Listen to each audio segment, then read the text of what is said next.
Aloha, everyone. This is Chesapeake Movie Thoughts, and we're doing another Disney classic today. And we're talking about Bambi. Just watched Bambi again.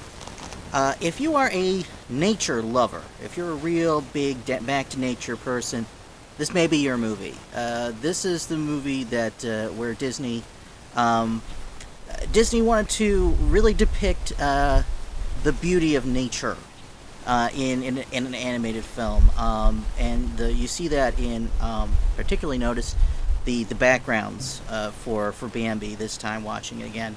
That's the thing about these movies. You watch them again, and like another aspect of the movie that you maybe didn't pay as much attention to in previous viewings will catch your eye, and the backgrounds caught my eye. They are particularly beautiful. This very natural environment. It's not. It's not all the stories take place all entirely in nature. So there's not a man-made, almost not the man-made. There is from a distance at one point we see a human camp, but basically it's all just completely natural, and the artists do a fantastic job of just representing this in their art, in the background. You also see it in the animation itself. This was one you'll see some behind the scenes. If you look them up, you can see some behind the scenes stuff. They talk about how the Disney artists were studying nature and studying animals, and studying particularly how these animals move, as as opposed to the way that they would, the way the human beings move. So in this movie, you'll see a lot more attention paid to depicting their animal characters, which are like every character in the movie is an animal, but they'll be depicting the animal characters with movements that are natural for their species, in a way that they really hadn't done to this extent before. And they do a really good job. Now, it's not entirely completely natural movements, because like the eyes and the facial expressions are all very human, and there will be times where they'll kind of blend in to the natural movements, some very human-like body language, which is all just part of the performance to help convey the story and the characters, which is yeah, they have to do that. They have to do that in order for the movie to work. But because they're not making an animated like nature documentary, they are making an animated family film to entertain kids and adults, and they really blend them in very well. The characters are not very natural, not only very natural looking, but for a good chunk of the movie they're very young. They're very, and they have very young children voices. They're very much like young children, very cute, combining like little kids with animals into like the same character. Very cute. But in terms of story, I mean, a lot is done for story. The story actually isn't that much. And this is not one I pop in a lot, to be honest with you, and it's probably because of its lack of story. The story it's just the life of a deer. It's just they follow the life cycle of one deer. So they follow the one deer from birth to, well, basically to when that deer grows up and becomes a parent itself. So they're following that, and it's there's no real goal. Bambi doesn't have any real goal, any real objective other than just to live, and that's what we're watching. And it's very kind of episodic. Like each scene is just like a vignette of a certain point in Bambi's life, and the only real connective tissue is that it is all part of the life of this one deer. So in a way, it kind of is a little like Fantasia. I do think there was actually more Fantasia influence on Bambi than I had really realized before, especially since in addition to the backgrounds, the background artists deserve a special nod, but so do the composer and the orchestra. The score is very good, and I didn't realize how much the score is carrying the movie until I watched through, and I realized there's hardly any sound effects. And the dialogue is kind of minimal too. I mean, Thumper's a little talkative, but most of the characters don't really talk a whole lot. So the score is really carrying, and anything that where there needs to be a sound effect, it's a musical thing. The lightning strike is the cymbals from the orchestra. So it's not an actual Foley artist created sound effect. They're using the music in place of the sound effects. It's still very effective though, and that's kind of thing that they would do in Fantasia a lot. So I think there was a lot more of.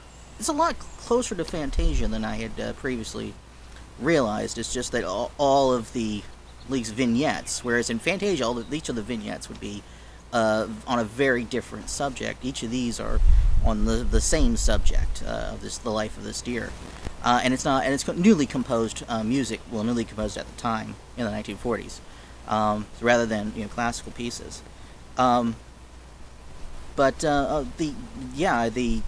The Disney artists.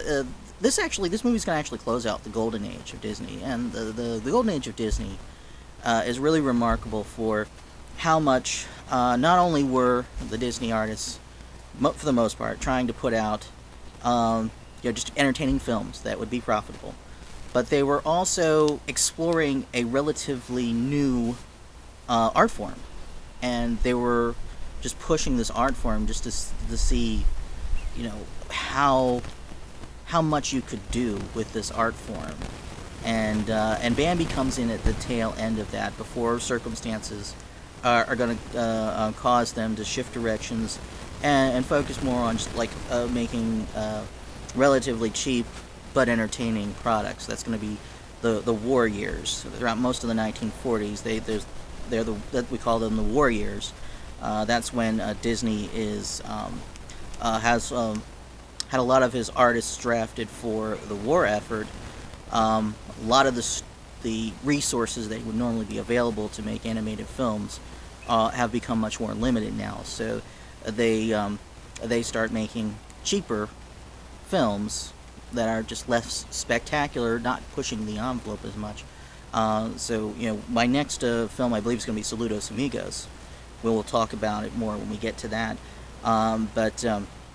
This is going to start a series of films throughout the 1940s that some of you may not have actually even heard of. They're anthology films that are going to have just a collection of shorts, of just different shorts put together to make a movie. And it was cheaper for them that way. It was less time consuming, but kept the studio afloat while a lot of their resources were limited because of the war effort, and B, they couldn't release their movies in Europe because of the war. So it was a very hard time, and these package movies or anthology films got them through. So there's something interesting to talk about the next time. But getting back to the Golden Age and Bambi. Bambi, it's hard to talk about Bambi without talking about, and spoiler alert, but you all know this anyway, the death of Bambi's mother, that one scene. Because that scene is so well known, and it's so many people have mentioned being affected by that scene. Animaniacs did a whole Slappy the Squirrel cartoon all about that one scene. That is a very well-known scene, and it's a good reason why. It's something, again, that's kind of been lost to time. Old movies, back in those days, they either the just general sense of good taste at the time, or actual rules and regulations would prevent them from doing anything too graphic, in terms of violence or gruesomeness on the screen. You couldn't just have it just on the screen. So rather than do the visceral experience, or present the visceral experience of Bambi's mother's dying, you never see her die. You don't see her get killed. You don't see her body. You it's not in any way a visceral experience. It's entirely an emotional experience, and that's what they focus on, because that's what they had to focus on. But I don't know. I think that is actually a more powerful experience, and I think that's why so many people talk about how affected they are by this scene, because focusing on the emotion of it rather than just the visceral experience of it is that much more powerful, I think. In this scene, it's just at a certain point you hear the gunshot, and you're seeing it from Bambi's perspective the entire time, and the mother's just gone from the movie at that point. She just you never see the body, you never see anything. The way they depict it with Bambi just wandering around calling for his mother, the score in that scene is very powerful, right up until his father appears in front of him, and then the score, it just stops. The music just stops, and of course there's the very minimal sound effects in the movie anyway, so there's no sound effect, no sound at all. The film just goes completely silent, and then that's when his father says just simply to him, "Your mother can't be with you anymore." To me that just seems much more powerful than to show a body of Bambi's mother with a gunshot wound in it. It's focusing on what's going to hit you harder, I think, than than just trying to shock you or something like that, which is more of what they would do today. I mean, they don't do that sort of thing anymore, but maybe they will, because recently, some movies have surprised me in the ways that they've recaptured some of the film techniques of the past. So maybe that'll come back. But Bambi deserves praise for that. Deserves praise for the way they handled that scene, for the backgrounds, for the score. Not necessarily for the songs, I'd say, because the songs are kind of forgettable. In fact, I only remembered 2 songs from the movie, and even at that, they're kind of low on the list of well-known Disney songs in their catalog. I remember Little April Shower, and I remembered the Love Is a Song, which is the one over the opening credits.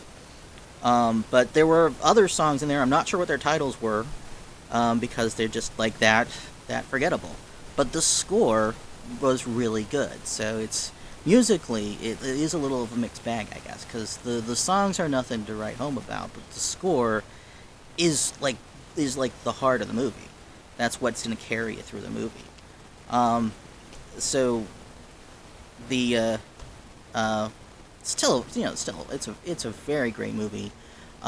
Very fitting way to close out the golden era of Disney. Again, not one I pop in a lot, but I do enjoy it when I do pop it in. And again, they really go for the beauty of nature, and they really do capture it in that movie. So deserves praise for that as well. Okay, so this is going to close out the golden age. We're going to go into the war years, and a subsection of the war years, which is sort of the a part of the Good Neighbor program that was going on. There's going to be 2 films focused specifically on South America. Saludos Amigos, and that's followed by The Three Caballeros. Those start off the war years. Very interesting films to cover there. And there's also a film about the making of those films, this whole documentary film called Walt and El Grupo, which I'm not going to cover really, but if you can get a hold of it, it's a very interesting watch. It is a documentary, so it's not going to be a story for you to follow. More or less, it's not really going to be the. It's a lot of those talking heads kind of thing. Kind of like what I'm doing now.